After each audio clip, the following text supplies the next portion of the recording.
Okay, we're going to begin and hope that Dave will make it if he's able.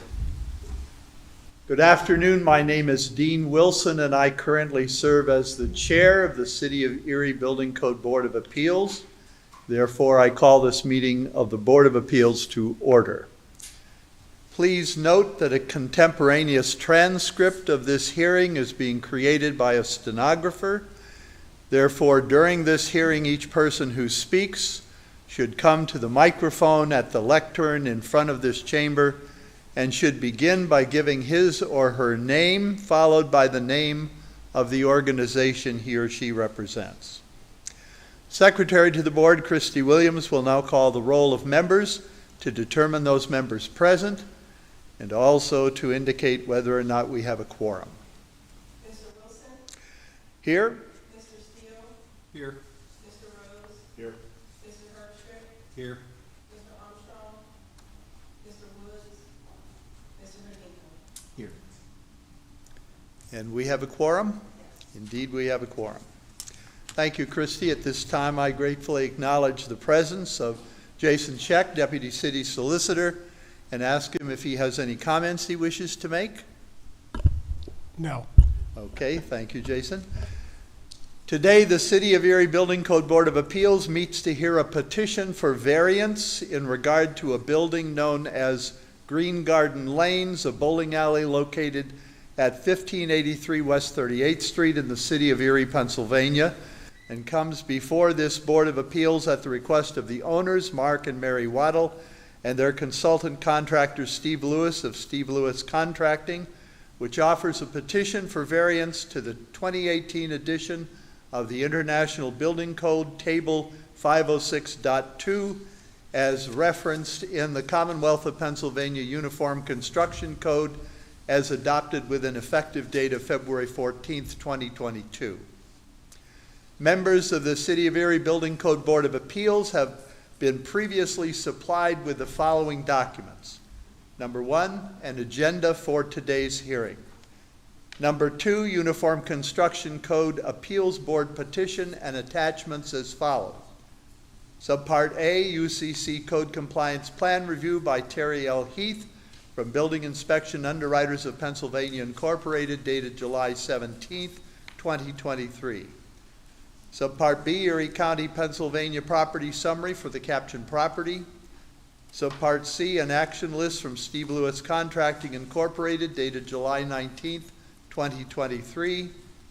Subpart D, a City of Erie permit application for building and electrical, signed by Jim Urbanic, owner's representative. Subpart E, a City of Erie permit application for mechanical and plumbing, signed by Jim Urbanic, owner's representative. Subpart F, architectural drawing CS cover sheet, dated June 19th, 2023 by HRLC Architects, LLC. Subpart G, architectural drawing C100, site plan, dated June 19th, 2023 by HRLC Architects, LLC. Subpart H, architectural drawing A100, overall floor plan and north elevation, dated June 19th, 2023 by HRLC Architects, LLC. Subpart I, architectural drawing A101, miscellaneous plan, schedule, sections, and details, dated June 19th, 2023 by HRLC Architects, LLC. Subpart J, mechanical drawing M1, mechanical HVAC plan, dated June 7, 2023 by Willis Engineering Consulting, LLC. Subpart K, mechanical drawing P1, plumbing supply and waste piping plan, dated June 7, 2023 by Willis Engineering Consulting, LLC. Subpart L, electrical drawing E1, electrical lighting layout, dated April 11, 2023 by Lathrop Electric Incorporated. Subpart M, electrical drawing E2, electrical power layout, dated April 11, 2023 by Lathrop Electric Incorporated.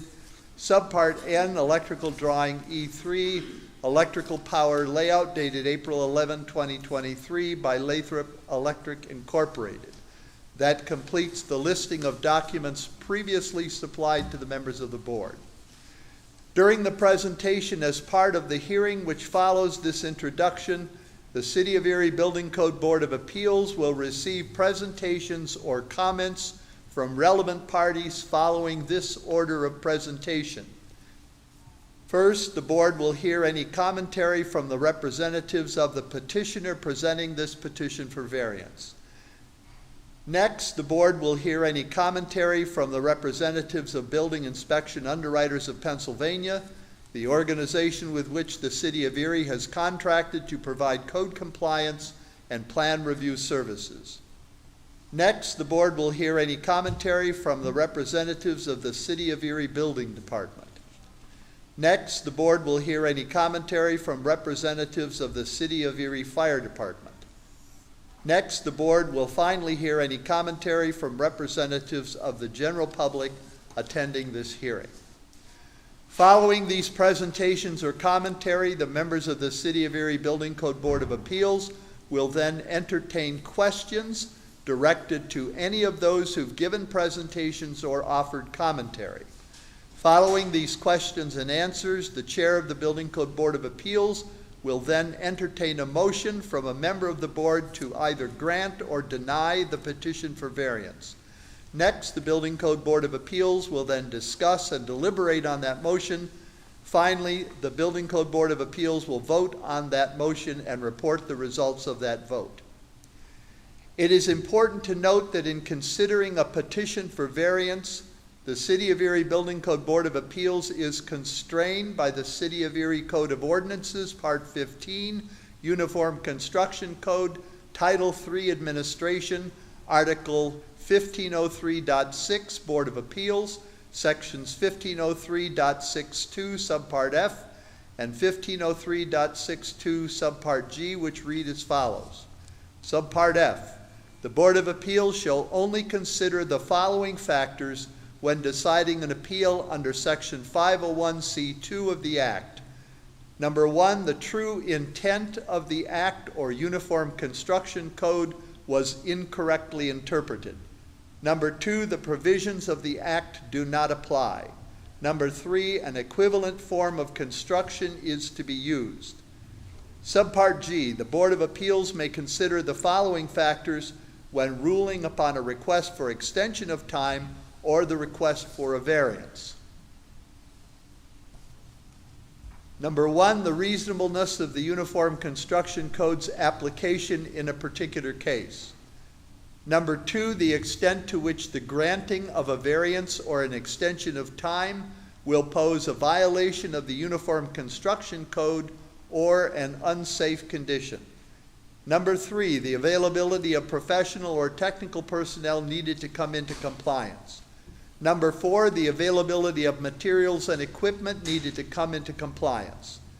Number five, the efforts being made to come into compliance as quickly as possible.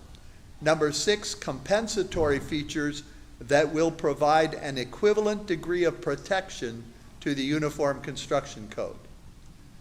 Finally, it's very important that all parties take note that any action by the City of Erie Building Code Board of Appeals on this petition for variance applies solely and specifically to the details and circumstances presented by this petition for variance.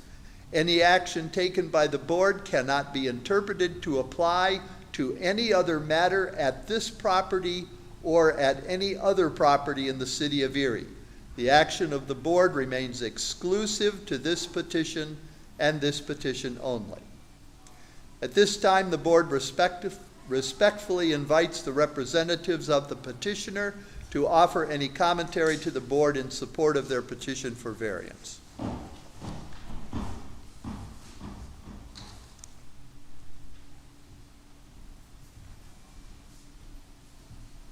Afternoon, Steve Lewis Contracting for Mark and Mary Watt. It's okay if I make one quick, because I can't remember, do we swear people in since we do making a transcript, or do you not swear people in? I'm sorry, Do we swear people in since we do have a stenographer? we don't normally swear. Like, I couldn't remember. Yeah, that's okay. I'm going to double check. Please go ahead. Like I said, Steve Lewis representing the owners, Mark and Mary Waddle. I brought full-size drawings in case someone wanted to physically see it instead of looking at the digital. We're asking, we sent in to BIU for a plan review, and they rejected it according to the 2000 International Building Code. That's the maximum permitted area of non-sprinklered building with an A3 occupancy classification. It's considered 3B construction type is 9,500 square feet. The original building was built in 1957 and it's 20,000 square feet. It's a wood frame construction building with a brick face on it. We're putting a wood frame addition on the front of 30 by 10, so 310 square feet. And in order to do that, we're asking for a variance not to sprinkler the whole building because it'll be cost effective for the owners in order to add their addition. They're adding the space to add more storage for their original restaurant equipment. They're putting a cooler in that's taking up half of the space.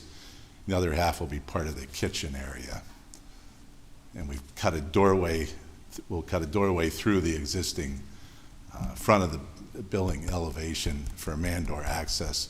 And then they want to put a doorway on the other side, for the cooler so you can access the cooler. And that's what we're doing there. And we just don't feel it'd be prerogative to sprinkler a building to put 300 square feet on. Okay. And by doing that, we're adding an exit door to our new addition, which would add another exit door to the existing building too. Okay, thank you very much. Okay. Anybody needs a drawing or anything? No? I would next welcome any commentary from the Building Inspection Underwriters of Pennsylvania.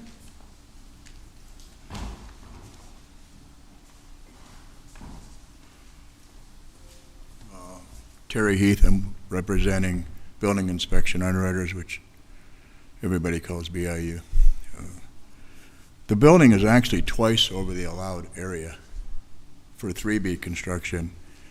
And I'm not sure that a wood building with a brick face would constitute a 3B construction type. It might be a 5B.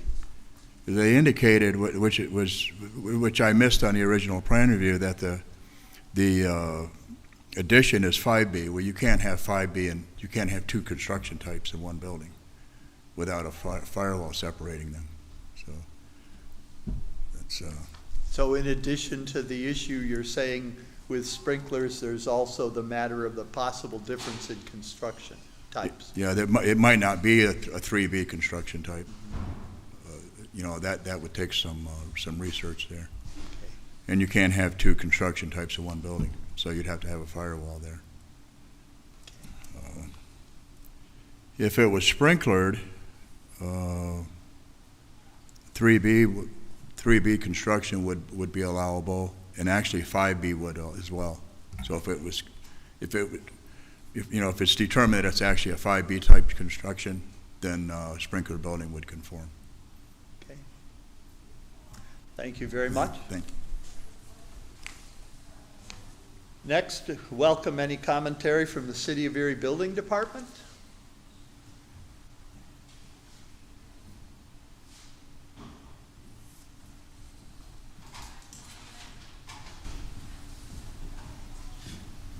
Andy Zimmerman, Manager of Code Enforcement. At this point, no, we'll defer to Mr. Heath's statement.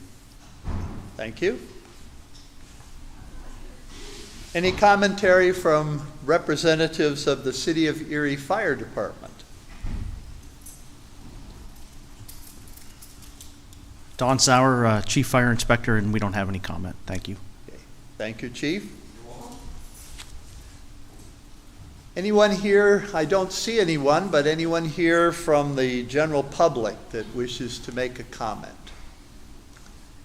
I don't see anyone. So I will move so I can see the board. Any questions from members of the board?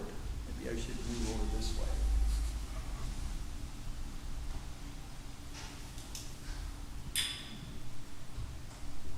Dave Steele.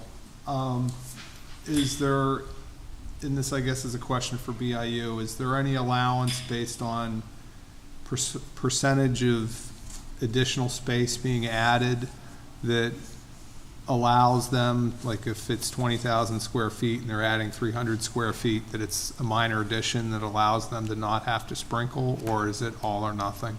All or nothing. And then the second question is, the existing wall construction, it's not acting currently as a firewall. It's a brick wall. It's a, I mean, I don't know what it is based on the drawing, but just to ask the question. It's existing wall is plaster, wood construction, block, brick face.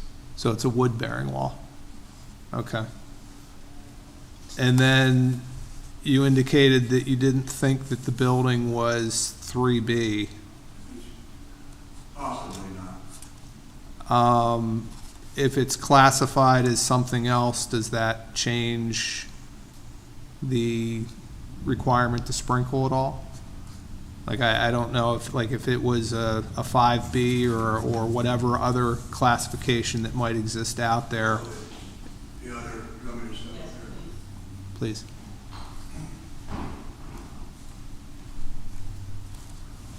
Terry Heath with BIU again.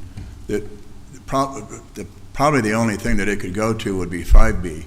If it's 5B construction, it's 3 times over the allowed area, Okay.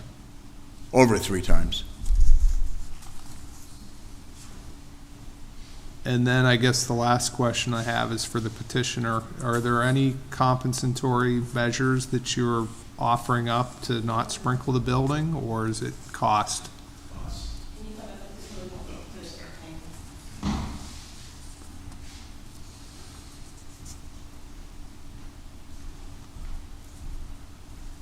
Yeah, the reason we asked for the variance is because of cost to sprinkler the building. It's $200,000 to $300,000 for a $150,000 addition. That includes a cooler. We take the cooler out, it's only a $100,000 project. Okay. Those are all the questions I have. While you're still here, how did you develop that $200,000 cost? Based on square footage for sprinklers, talk to Spader, a couple Okay, other you companies. talked to a sprinkler Mhm. contractor. Correct. Okay. Any other questions from a member of the board? Thank you very much. The board entertains a motion regarding this petition. I guess I'll motion that it's denied. I don't think we can grant a petition based solely on cost. There has to be some sort of compensatory measure that's taken to try to offset what's done. So that's my understanding of it. Okay, we have a motion before us to deny the petition. Is there a second? I'll second Matt We have a motion and a second. Is there any discussion? All in favor of the motion to deny the petition, signify by raising your hand, please. And the vote is unanimous. The petition is denied. No other business to come before us. The meeting is adjourned.